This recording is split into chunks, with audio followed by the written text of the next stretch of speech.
des zones que je viens de citer, les 15 bureaux de vote qui n'ont pas été pris en compte. Mais nous, on ne parle pas de 6 000 électeurs. Parce que quand vous allez par exemple à Port-Boué, on dit qu'il y a 25% de taux de participation. À Bassam, on a parlé de 45% de taux de participation. Ce sont 6 000 inscrits. Mais il n'est pas dit que ces 6 000-là allaient voter. La preuve, à l'occasion du premier tour, dans les mêmes bureaux de vote, c'est plus de 2 000 qui ont voté sur les 6 000. Cela veut dire que ce ne sont pas 6 000 électeurs qui étaient prêts à voter pour Ezalé. Surtout qu'il y avait beaucoup de candidats et chaque candidat allait en prendre. Donc c'est dire que pour ceux qui pensent que ce sont 6 000 électeurs d'Ezalé qu'on a exclus, c'est archi faux. Mais je vous l'ai dit et je voudrais vous répéter, c'est que les électeurs en question, ils existent sur la liste électorale. Mais je vous ai fait savoir qu'au premier tour, puisque beaucoup de ces électeurs-là n'avaient pas pris part au vote, ils n'ont pas distribué leur carte. Et Ezalé a pu récupérer leur carte d'électeur. Il a fait venir des gens d'Abidjan. Vous savez, il y a deux types de vote. Il y a le vote avec les appareils électroniques et le vote mécanique. Selon la CEI, lorsque il y a des difficultés ou bien une panne au niveau des appareils électroniques, il faut procéder au vote mécanique. C'est ce qui s'est passé partout. Mais entre les deux tours, on a fait le constat que Ezalé a fortement gagné dans cette zone parce que la plupart des opérations de vote ont été faites mécaniquement. Alors qu'ailleurs, c'est le vote électronique. Donc ça a attiré l'attention quand même des observateurs que nous sommes. Et cette fois-ci, de commun accord, nous avons exigé que ce soit le vote électronique partout. Et la CEI avait tellement d'appareils électroniques puisque finalement, c'était une reprise. Donc on a pu avoir des appareils électroniques pour faire face chaque fois que certaines tombaient en panne. C'est ce qui a été fait. Moi-même, je suis témoin oculaire de ce qui s'est passé. C'est moi qui étais ce jour-là à ces bureaux de vote. Nos représentants sont venus me voir pour dire que, attention, partout c'est le vote électronique, mais ici, ils ont arrêté sous prétexte que les appareils étaient en panne. C'est ce qui s'est passé la première fois. Il faut qu'on soit vigilant. J'ai appelé la CEI qui a dit, mais attention, on leur a dit que chaque fois qu'il y avait des pannes, de nous saisir pour qu'on puisse faire le changement. Donc nous avons demandé qu'on bloque le processus de vote. Et après, on est venu avec d'autres appareils. Comme ils avaient des complicités en interne, ils ont encore réitéré leur exploit en faisant croire que les machines ne marchaient pas. On a changé. Mais ils ont compris qu'en changeant, ça leur posait des problèmes. Puisque leurs électeurs, en réalité, à qui on a distribué les cartes d'électeurs, ne sont pas inscrits sur la liste. C'est vrai, les cartes d'électeurs, quand vous allez, vous voyez le nom d'un tel, c'est ce qui est inscrit. Mais la carte d'électeur, la photo qui est dessus, c'est différent de la personne qui en est détentrice. C'est ça le vrai problème. Et donc, les machines, là, lorsque ces personnes mettent leur empreinte digitale sur la machine, ça ne répond pas. Et quand on pousse loin, qu'on voit que le visage, c'est autre chose, on les met de côté. Ceux-là, on les avait arrêtés. Et c'est les mêmes qui ont dit, bon, si on ne les libère pas, ils vont tout saccager. Et dans le même temps, sachant que ce qu'ils ont engagé comme fraude ne peut plus marcher comme auparavant, ils vont donc engager leur deuxième, parce que ils avaient un plan A. Le plan A a échoué, donc il faut mettre en place le plan B. Et le plan B consiste à perturber donc la quiétude de l'élection, venir prendre les urnes. Sinon, quand vous voyez, alors qu'au premier tour, il avait eu beaucoup de voix dans ses bureaux, mais les mêmes là qui sont venus casser, c'est eux qui disposent des urnes cassées. Mais un casseur, quand il a cassé, mais il s'en va. Mais le lendemain, quand vous avez vu sur les réseaux sociaux, ils avaient et les bulletins et les urnes cassées. Et curieusement, tous les bulletins qu'on présentait, on dit non, vous voyez, c'est isolé. Ici, c'est isolé. Et nulle part, on a vu une croix sur la photo de Moulo ou sur l'espace réservé au vote pour Moulo. Mais c'est-à-dire, ils ont volé, mais ils ne sont pas de vrais voleurs. C'est ce que je puis vous dire. C'est-à-dire, ils ne sont pas allés à l'école du vol. Autrement dit, ils auraient pu quand même, parmi les bulletins, inscrire 10 ou 20, où c'est écrit Moulo. Mais partout, on dit non, vous voyez, c'est isolé, vous voyez, c'est isolé. Alors, ça veut dire quoi? Ça veut dire que le voleur, c'est lui qui a pu récupérer. Parce que si ce sont nos gens qui avaient vraiment cassé les urnes, mais ils seraient partis avec les urnes, avec les bulletins. Mais pourquoi, curieusement, les urnes et les bulletins saccagés se trouvent entre les mains des électeurs désalés, qui ont déjà fait beaucoup de publicité. Vous avez dû voir sur les réseaux sociaux, voilà, c'est isolé, c'est isolé, c'est isolé. Donc ça, c'est ce que je puis dire des 6 000 électeurs. Il n'est pas dit que ce sont ces 6 000-là qui allaient voter, puisqu'il y a un taux de pourcentage qui est appliqué au nombre d'électeurs. Vous dites que la Chambre, la Cour administrative, que ferions-nous si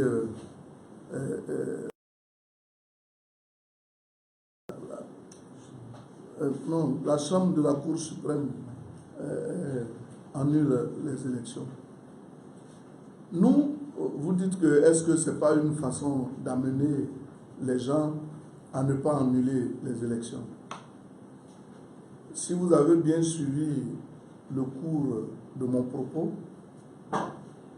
j'ai bien dit que les populations ne souhaitent plus qu'on reprenne ces élections. Et vous avez vu sur les réseaux sociaux qu'il y a eu des marches qui ont été organisées, des marches de paix, pour dire que nous, on ne veut plus qu'on reprenne, il faut installer notre maire.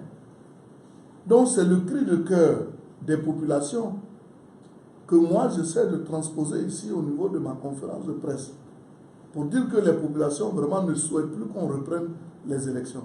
Mais nous, on n'a pas peur du verdict de la Cour suprême. La preuve, la première fois, nous avions gagné. Quand on nous a proclamés gagnants, les électeurs désalés sont sortis, ont tout cassé, perpétré des casses partout, proféré des menaces. J'en ai expliqué dans mon propos liminaire. Mais il aurait pu saisir la Chambre administrative de la Cour suprême, mais il ne l'a pas fait au départ, il a cassé. Mais quand il a été question, par exemple, d'étudier les textes et d'annuler après, quand on a annulé là, lui on l'a proclamé élu, ses partisans aussi pouvaient sortir pour dire que nous ne sommes pas d'accord. Mais au nom de la paix, il a calmé les siens. Personne n'est sorti pour s'opposer. Cela veut dire que nous sommes des électeurs civilisés. Nous savons que chaque fois qu'il y a des difficultés de compréhension, il y a des recours que nous pouvons faire.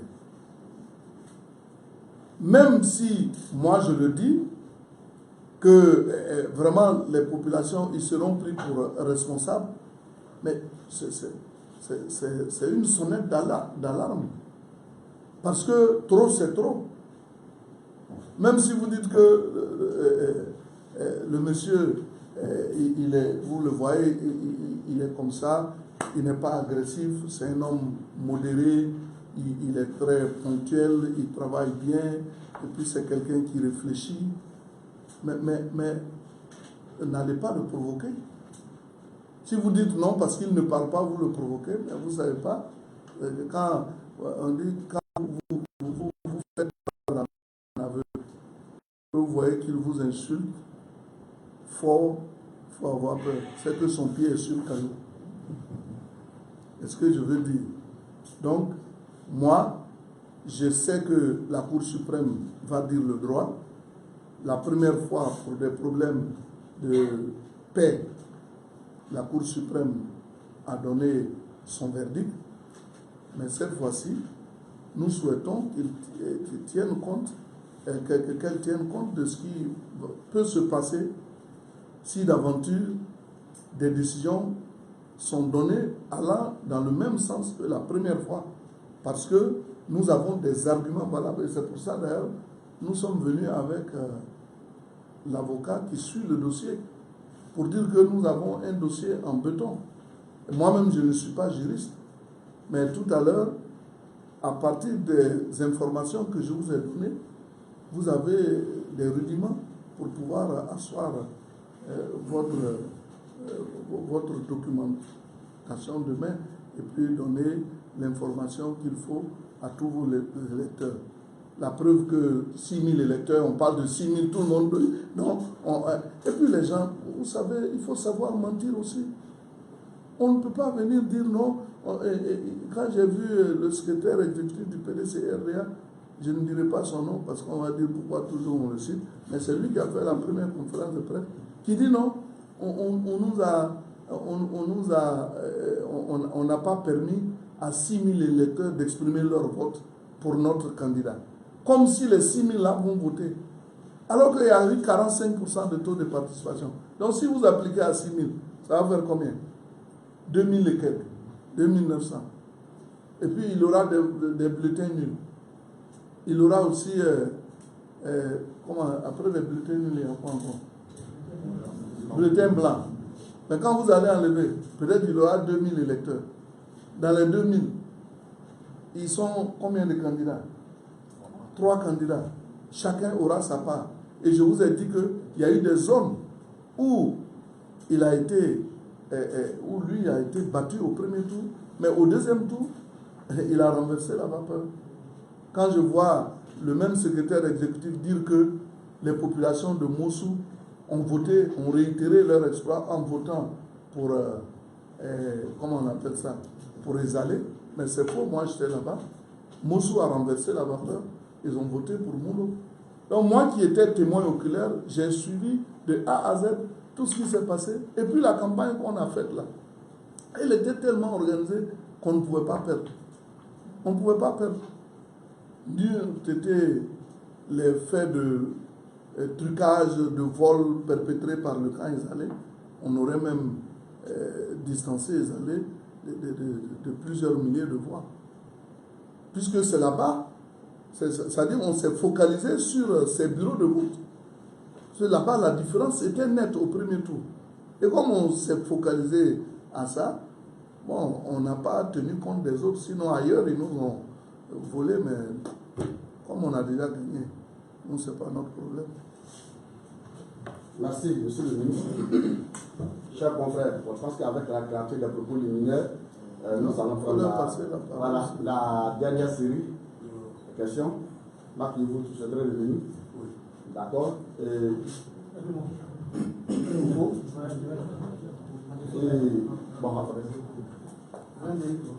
D'accord. Et Bidi Ignace. Donc tu prends la dernière liste que tu veux parler. D'accord. Comme ça. Calculé. Officiellement. D'accord. Ok. Et Boyo. Ok, Marc, vous, tu as la parole. Monsieur Marc et vous, de Fraternité Matin. Monsieur le ministre, à vous entendre vos explications, il est clair, vous n'avez pas dit c'est tout le monde, il est clair qu'il y a une complicité quelque part de la CEI. Parce que je reviens au premier tour, dans les mêmes endroits, les tablettes sont tombées en panne, les gens sont passés au vote manuel. Au deuxième tour, comme curieusement, comme s'il y avait de la boue dans ces mêmes bureaux, les appareils sont tombés là et votre vigilance a fait qu'on a pu vérifier les choses.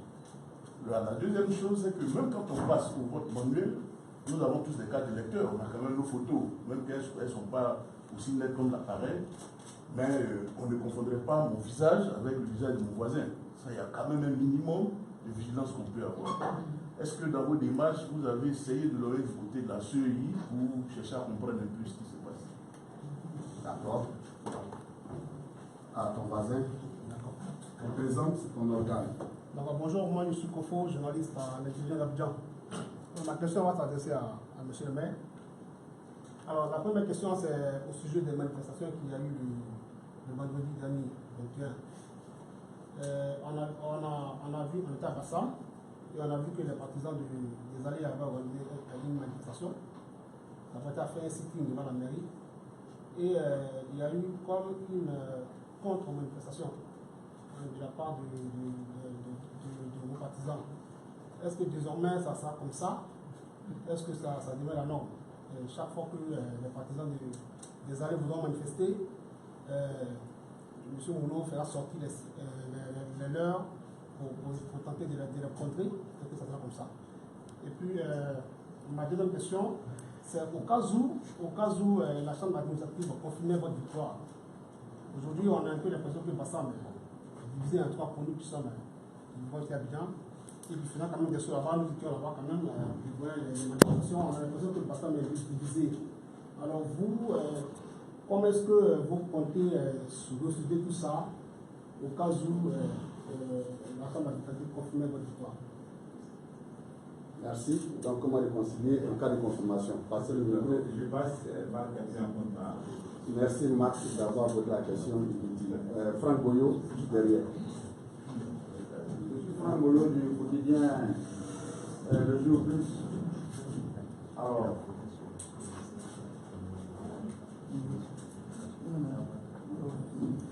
monsieur le conférencier, l'impression que j'ai, c'est que le PDCI semble trop se focaliser sur Bassam, s'accroche à Bassam. On a l'impression que le PDCI accorde un enjeu particulier au cas de Bassam. Pourquoi?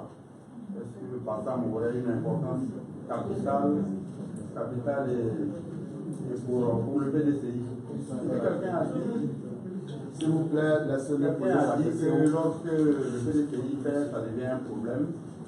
Et lorsque le PDCI gagne, il n'y a pas de problème. Mais pourquoi cette négative métamorphose? Ça, je pose cette question à vous, puisque il y a toujours le cas du PDCI, même si ceux qui pouvaient sur la trace de Félix Houphouët-Boigny.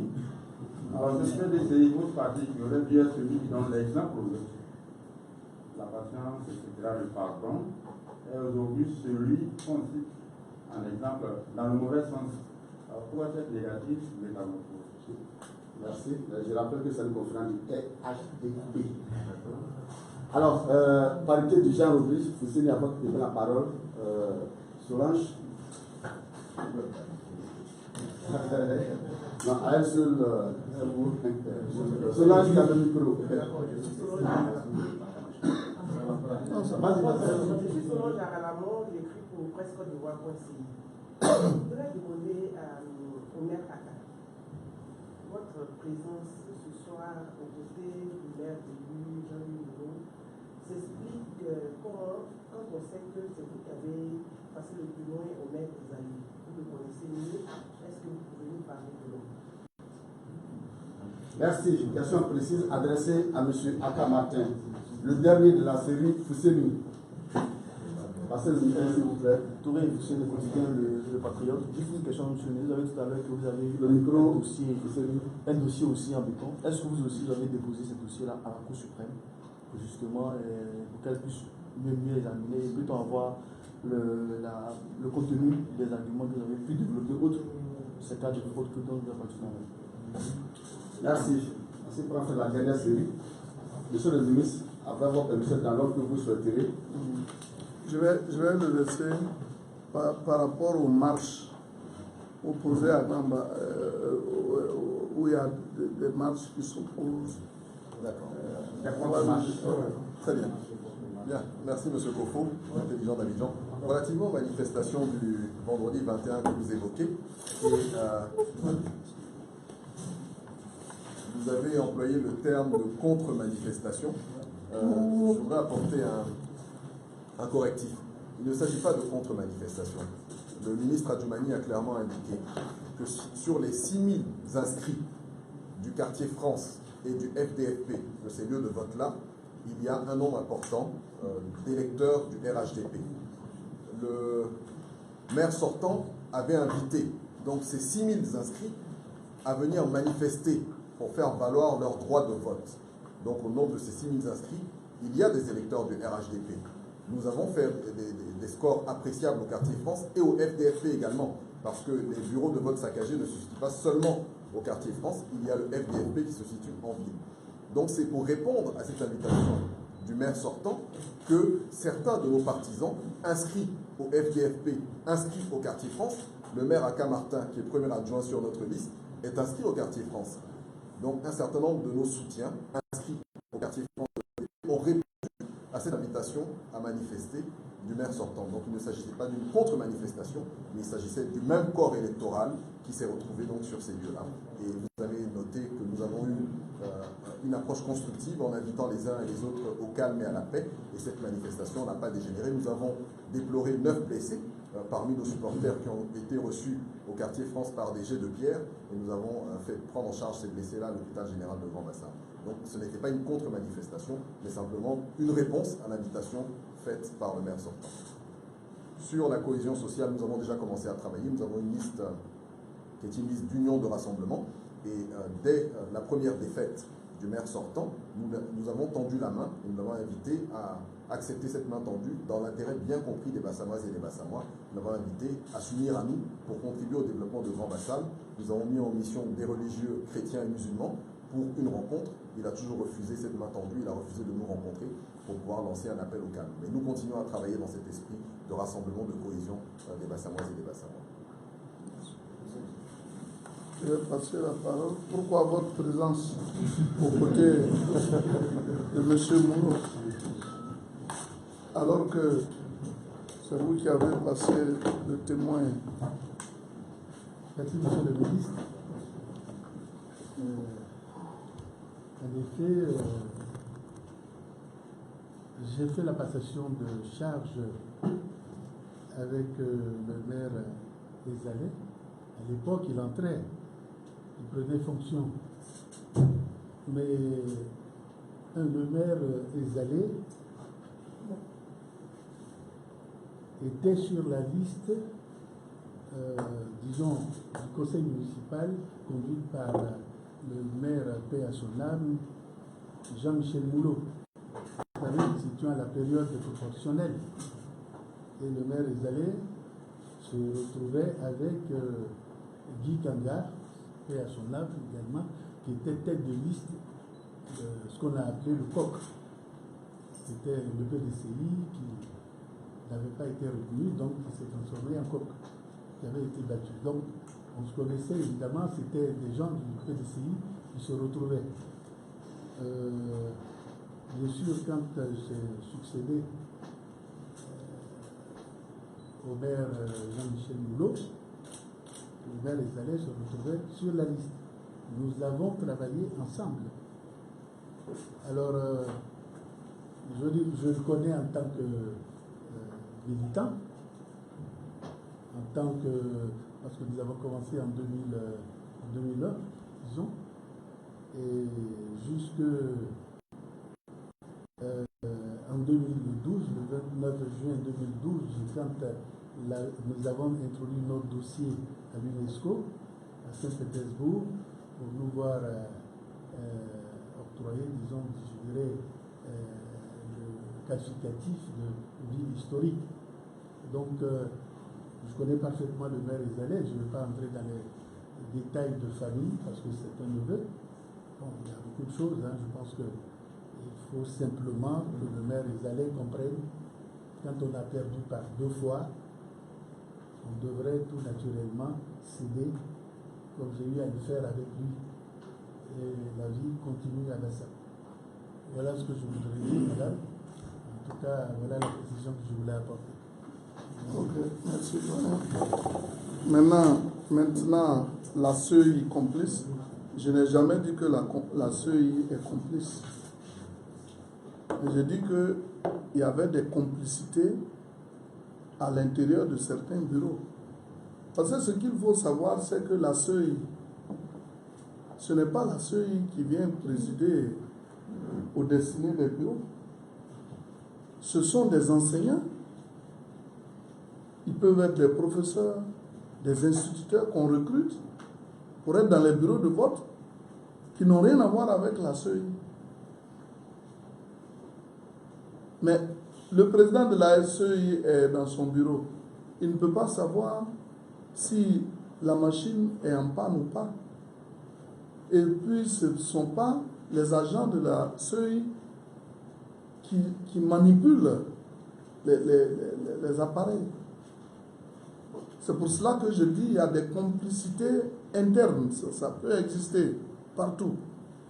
Mais la CEI a pleinement joué son rôle, puisque chaque fois qu'elle est interpellée, elle vient prendre des mesures pour parer à toute éventualité. C'est ce qui s'est passé chaque fois quand on leur a dit, ils sont venus remplacer les machines. Bon, vous me dites que, est-ce que, voyez-vous, ce sont, même nos représentants dans les bureaux de vote, vous pouvez avoir votre, c'est ce qui s'est passé à Port-Boué. Vous pouvez avoir votre représentant dans les bureaux de vote. Quand vous dites aux gens de venir s'inscrire pour vous représenter dans les bureaux, les gens malins, vous vous souvenez, même à des présidentielles, je ne vais pas vous dire le nom des candidats, il y a un des candidats qui a demandé que tous ceux qui veulent être dans ces bureaux de vote-là, ils viennent se faire inscrire. Et il y a un candidat qui a demandé à tous ces gens de venir s'inscrire. Donc finalement, il y avait lui, ces gens, et puis, en fait, ce sont ces gens qui sont dans les bureaux de vote pour représenter le même candidat. Cela peut se passer, mais je ne dis pas que c'est la CEI qui est en faute. Mais on peut bénéficier de la complicité de certaines personnes à l'intérieur d'un bureau de vote. Parce que la machine, si on la... Moi, j'ai subi ce cas pendant les élections. Il y a des endroits où quand je dois gagner massivement, on dit non, les machines sont en panne. Mais c'est les enseignants qui les manipulent. Ils disent non, la machine est en panne. Souvent, même quand j'arrive, je dis mais comment c'est en panne? J'appelle là-bas, on fait venir quelqu'un, on dit mais c'est pas en panne. Et c'est volontairement en panne. Parce que ce sont eux qui sont là, qui viennent, qui disent aux gens, bon, venez. Et puis bon, c'est le président du bureau de vote, c'est lui qui a la tablette. Et puis bon, ceux qui vérifient avec la carte d'identité, au cas où c'est un vote mécanique. Mais si on se donne les mots de passe, beaucoup de choses peuvent se passer. C'est pour cela qu'aujourd'hui, là, nous devons exiger que les gens votent avec le système électronique. Ça règle tous les problèmes. Sinon, je ne peux pas accuser la CEI, qui au contraire a joué son rôle. Même cette fois-ci, le représentant de la CEI a été remplacé. Parce qu'on voulait vraiment faire des élections crédibles pour éviter qu'on accuse les uns les autres. Vous dites PDCI, pourquoi le PDCI s'acharne tant sur Bassam? Moi, je crois que le jour que vous serez devant Gikawe, en train de faire une conférence de presse, vous allez lui poser la question. Et vous dites, bon, je suis PDCI jusqu'à preuve du contraire. Mais moi, je suis ici au titre du RHDP. C'est vrai que le RHDP va se constituer le 26. Mais pour le moment, je suis PDCI. Mais au moment, c'est-à-dire à partir du 26, je vais me déterminer. Et pour répondre à votre question, je dirais que je suis né PDCI, mais je fais ma renaissance au RHDP. J'espère qu'on se comprend. Je suis né PDCI, mais je renais RHDP. Voilà. Merci, monsieur le ministre. En tout cas, la conclusion est toute trouvée. Vous êtes PDCI, avec une renaissance RHDP. Bon, maintenant, vous dites les dossiers. Mais je vous ai dit, pourquoi nous, est-ce que nous avons saisi la Cour suprême? Mais on nous a proclamé vainqueurs. Donc, nous là, nous ne pouvons plus saisir la Cour suprême, puisque nous avons gagné. Et comme nous avons fait campagne pour gagner, on vient, on proclame les résultats, on nous dit que c'est nous qui avions gagné. Est-ce qu'on a besoin d'aller saisir la Cour suprême? Ce sont les autres qui ont saisi la Cour suprême. On nous a notifié cela et nous avons donc les argumentaires, je crois, qu'ils ont déposés. Et sur la base de l'argumentaire, nous réagissons. Et nous disons sur cette base que nous avons un dossier en béton, à l'image du document que je viens de vous produire. Mais vous allez voir, l'avocat est là. Quand lui il va présenter les dossiers là, c'est par centaines de pages. Or moi, je suis venu vous livrer un document de 3 pages. Donc ça, le dossier en béton, c'est jalousement détenu par notre avocat. Mais on ne va pas quand même donner les détails de notre dossier en béton, parce qu'on ne sait pas ce que vous allez en faire après. Mais pour l'heure, limitez-vous à la déclaration que j'ai faite. Et donc, vraiment, s'il n'y a plus de questions, il n'y a plus de questions, monsieur le ministre. Voilà, s'il n'y a plus de questions, donc je vais conclure. Vous avez la parole pour votre mot de fin. Voilà, donc je voudrais vraiment dire merci à tous nos amis journalistes qui ont fait ce déplacement pour avoir les informations nécessaires, informations en rapport avec ce qui s'est passé à Grand Bassam. Je suis d'autant plus heureux que chaque fois quand nous vous faisons appel, vous venez instantanément et vous êtes assidus à ce que nous faisons, vous nous écoutez religieusement et vous savez aussi poser des questions appropriées. Je ne sais pas si on donne des réponses aussi appropriées, mais c'est tout comme, puisque en la matière, vous avez même décidé de ne pas trop poser de questions. En tout cas, nous vous disons merci, mais je voudrais aussi faire savoir que aujourd'hui, là, la Côte d'Ivoire a besoin d'avancer. Nous avons fait des élections. Quelqu'un a dit tout à l'heure que quand le RHDP gagne quelque part, les autres s'opposent. Mais quand les autres gagnent, nous ne nous opposons pas. Pourquoi? Parce que la République, là, nous en sommes aujourd'hui des grands. Nous voulons aller vite au développement. Est-ce qu'on va s'éterniser sur des problèmes d'élection alors que nous savons que nous avons gagné ou nous savons que même en nous opposant, ça ne va pas changer la donne? Et je crois que c'est la même réflexion que les autres doivent avoir. Nous sommes dans notre pays, nous avons participé à des élections, c'est comme un match de football. Quand on a perdu, on doit reconnaître qu'on a perdu. Mais vous perdez, et puis après vous dites non, c'est l'arbitre qui a mal sifflé, sinon on allait gagner. Mais en la matière, pour Bassam, l'arbitre a bien sifflé. Nous avons gagné et nous voulons travailler. Parce que le jeune Moulo veut vraiment travailler. On a dit qu'il faut le changement. Mais il veut prouver. Et comme des gens savent que quand il va venir, il va mieux faire, mais on veut l'empêcher de travailler. Quoi qu'il en soit, il va être établi maire, il va prendre fonction, il va développer Bassam. Vous tous, pourquoi Bassam nous préoccupe tous? Pendant les week-ends où vous allez, c'est à Bassam, nos enfants. C'est à Bassam. Donc Bassam, là, c'est un patrimoine, non seulement international, mais c'est un patrimoine national, dû à tout le monde. Et on y va pour se reposer. Il y a même des étrangers viennent, ils vont voir la mer. Il y a beaucoup de gens qui ne connaissent pas la mer dans leur pays. Quand ils viennent, ils vont là-bas. Donc Bassam, c'est la prunelle des yeux des Ivoiriens. Il faut que les gens arrêtent de chaque fois se chamailler pour des postes de mairie et permettre à celui qui a été élu démocratiquement de se consacrer au travail pour nous faire voyager chaque fois sur le Bassam. En tout cas, merci d'être venu. Merci aussi demain c'est férié, mais je crois que mercredi, on va vous lire.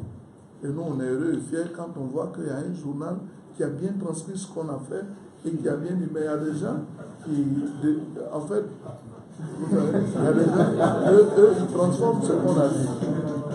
Voilà. Il y a des gens, ils transforment. Or, si sur 10 journaux, 5 personnes disent la même chose que toi, parce que tu n'as pas la même vision qu'Ayoumani qui va transformer, mais tu t'exposes, les gens vont plus lire ton journal. Et comme je veux qu'on lise vos journaux, vraiment, soyez corrects en produisant ce que vous avez reçu. Je vous remercie. Merci, monsieur le ministre.